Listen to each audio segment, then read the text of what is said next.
My name is Jelan Abrams, and this is the Unknown and Talented podcast. So, the first reason why you procrastinate is because of poor preparation.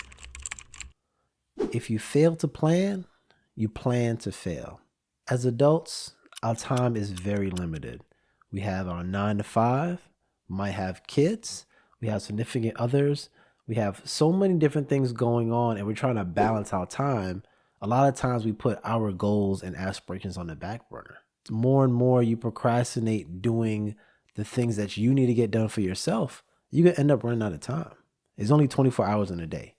And you have to make sure you plan out that day, have it scheduled so you're able to accomplish everything you want to accomplish. And if you run out of time, you procrastinate, and what are you going to say? I'll do it tomorrow. And then tomorrow never comes. So it's extremely beneficial to have a game plan when you're trying to achieve anything special. So when I think about game plan, I think about robbing a bank. That might sound crazy. I'm not a bank robber at all, but I love those movies. And the reason why I love those movies is because robbing a bank is a lot of strategy involved in robbing a bank. They're not just going there with their guns and just shooting. It's very calculated. So it's starting off with scoping the scene. So you're watching the bank. You're seeing how close the police officers are, how much security goes in and out, what days the money gets dropped off in the bank, what days the money's leaving the bank. You watch the traffic, which times to actually do it. So they're scoping the scene to know exactly when is the perfect time to rob this bank. And that's strategy. That's extremely planned. Because when you're going to rob a bank, you can't procrastinate. If you procrastinate on anything, you're going to get caught. So after these bank robbers scope out the scene, they think of different scenarios, what bad things can happen and what can they do if that bad thing happens. And then they go actually take action. But when they take action, they make sure to stick to the plan, because one wrong move, they can end up going to jail for a long time. And this is the same thing you have to think about when you're trying to achieve a goal. You want to make sure you get a game plan to achieve it. Because if your timing is off, you might not end up going to jail, but you might end up being in a state of depression, because this dream that you had in your mind, the dream that you had in your vision board, or the picture in your office or in your bedroom that you want to achieve, it's not going to come true, because instead of actually doing the things for it to happen, you're procrastinating, you're pushing it off for the next day. And every time you're doing that, you got to realize that you're going to be getting older. You're getting older every single year. Every single day you're pushing it off, you're wasting your time. Because there's a saying, it's better to be ready for an opportunity and not get it than to get an opportunity and not be ready for it. So the only way you could be ready for the opportunity is by not procrastinating. Because when that opportunity comes, that's going to be a sad day when you're not actually prepared to achieve that. So make sure anytime you have an opportunity to take action, you take action, because that's going to end up changing your life. And speaking about taking action, the next thing that leads to procrastination is thinking that you need to be perfect. Perfection is not real. Nobody in this world is perfect. Thinking that you could be perfect is like thinking that you could run in the rain without getting wet. It doesn't matter how fast or slow you're walking, you can't avoid the water wetting you. It's impossible. And the problem with being a perfectionist is that we want to wait until things are perfect before we actually start. And then we never start. And this is why procrastination takes over, because we're waiting for that perfect opportunity to do something, and that perfect opportunity never comes, and we never do it. There was this case study in this book called Art and Fair. So there was an art teacher. He had an art class, and he wanted to try something. So he split the class into two groups. Group A is the quantity group. Group B is the quality group. So the way he actually grades his class is, for the quantity group, he grades them on how many different pieces of pottery they can make in the semester. The more pieces of pottery they can make, the better their grade is. So let's say, for example, they made 50 pieces of pottery in a semester. They're going to get an A.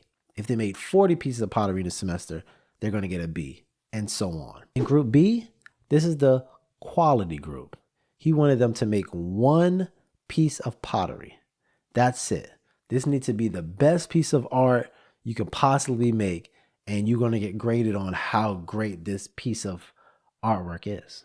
So by the end of the semester, group A, the quantity group that made a bunch of pieces every single day, basically, they ended up having great pieces of pottery at the end of the semester because they were actually able to practice, learn from their mistakes, try different techniques. And at the end of the semester, they were trying so many different things, finding out what they liked, what they didn't like, and their artwork was spectacular.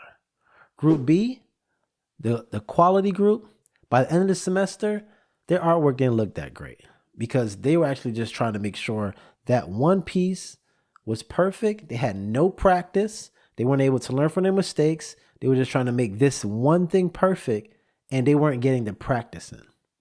Practice leads to improvement.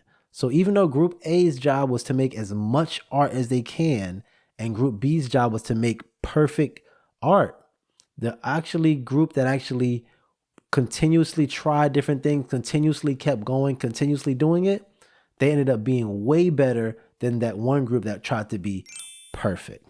So you actually learn by doing. So waiting until you're actually perfect is going to be a hindrance, as you can tell with this art example. And the last reason why you might procrastinate is because you just lack motivation. When your motivation is high, that's easy to wake up early to go to the gym. That's easy to make sure you're eating healthy. That's easy to start working on your side hustle. But when that motivation runs dry, you don't feel like doing it. That's when times get tough. You say, I'm not trying to do it. I'm not in the mood. I don't feel like doing it. And that's when you start procrastinating because you set that goal that you want. And just because you're not in the mood, you decide not to do it. And you can't let your motivation or your mood affect your actions. Anything worth having is going to be difficult.